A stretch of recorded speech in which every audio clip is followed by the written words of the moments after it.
Right, so do you want to do the intro? Yes. Okay. Yes. Hi, welcome to this week's Owl Diary.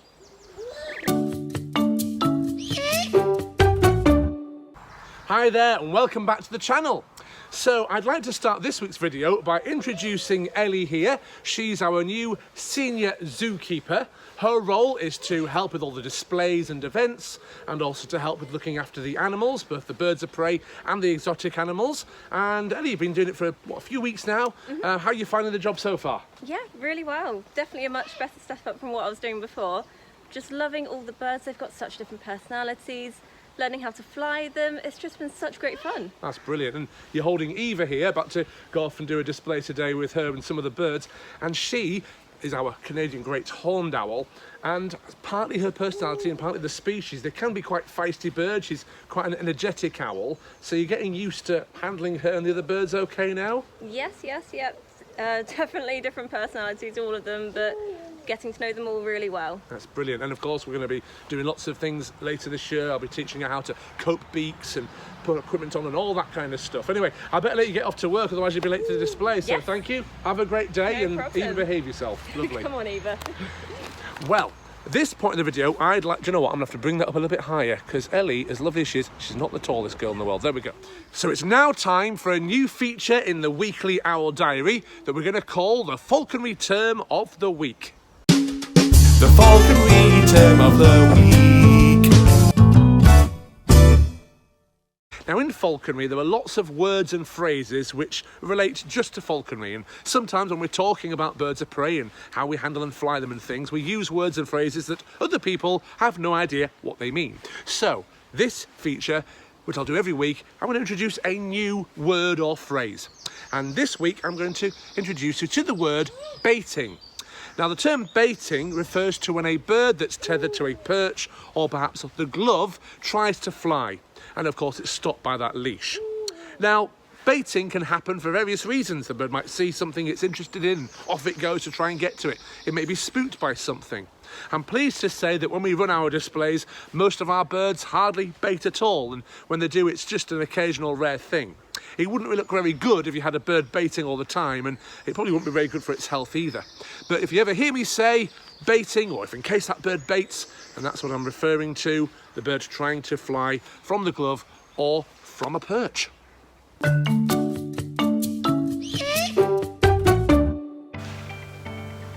I'd like to introduce you to Rodney. He's one of our corn snakes, and he makes part of our exotic animal display team, which we take to school visits, care homes, we do parties with them, and a lot of outdoor events as well with our jungle display, as we call it. Now, corn snakes are very popular as types of pet snake, essentially because they're not too big, they're really friendly, they're reasonably easy to look after, and they come in a variety of different colours, or morphs as they're known. And this one is slightly brighter, you could say more yellow or more orange than some of the more crimson coloured ones. Now corn snakes are an American species of constrictor, and they're found commonly in cornfields. That's where they get their name from. And farmers really like them because they're eating mice and other rodents which are eating the corn. So we feed Rodney here on one large mouse a week. He's got quite a good appetite, actually normally always takes his food, and in this clip you can see him striking and then coiling around that rodent, which is a defrosted mouse, before swallowing it whole, which takes 5 to 10 minutes to get that mouth around and swallow it down. We don't actually handle them for a couple of days after eating, just to give them that rest while they're digesting their food. Now, one of the questions I'm often asked when I'm doing school visits and other reptile encounter work is, do we have snakes in the UK? Or perhaps the question is, what snakes do we have? Because most people believe we have snakes but are not entirely sure what we have. So here in the UK, we have just 2 species of snake.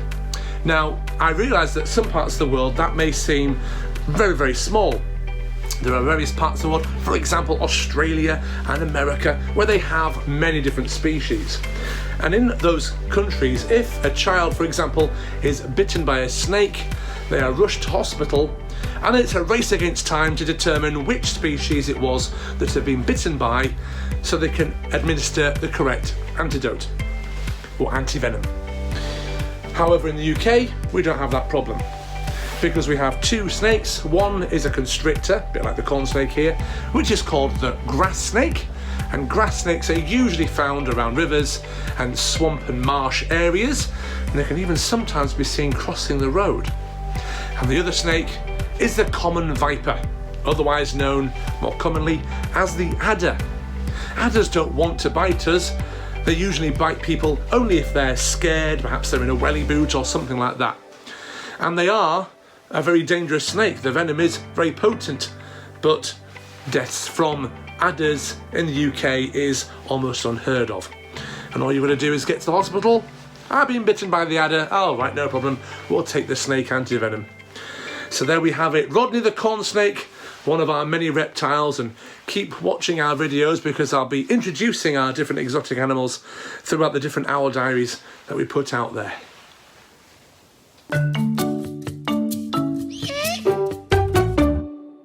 Well, it really is getting to that time of the year. We have so many events on, so many activities, so much work to do with the husbandry of the birds of prey and the other animals we keep, that I really do feel like I am eating, breathing, sleeping and falconry. And it does get that way, but don't worry, I do find time to relax. I find time to spend with my family and do some other things. However, it really does sort of absorb most of the time. And that's just the way it goes every year, really, which is a good thing, because it's a sign of normality returning. So today I'm just getting ready to go off and do a little booking for a youth club, doing an outside flying display for them, and it'll be really fun. I'm sure we've got some nice weather. And one of the jobs this week is finding a hood that fits the falcons, because I lost one of the hoods for this bird and I've had to try different ones. I've got to get it to fit right, and finally I've done that. It's not so easy because there's no shop you can walk into as such to buy hoods and other things, unless you perhaps live in Dubai, that is. Where they have lots of shops like that, you can just walk into, as falconry is very big there. So earlier this week in York, at our display we do in the museum gardens, we had a gentleman come along who we see on a regular basis and hand me an envelope, and inside was a little paper cutting from the local newspaper. And it had an article featuring Alan, one of our team members, with Henrietta, the eagle owl. Now, the photo was taken by a local amateur photographer called Yuk Lepang, and he was entering that into a local photographic competition. And I found online some other photos he'd taken, and they are really lovely pictures. And it's a great example, really, of the community we have there in York. Lots of different people we know regularly come by and talk to us, ask how we're doing. They know the names of the birds and things like that. So it really is really lovely. Right, so I'm going to get on with today's work. Lots to do, and as always, thank you for watching, and stay tuned to the channel to see what videos are coming up in the near future. Thank you.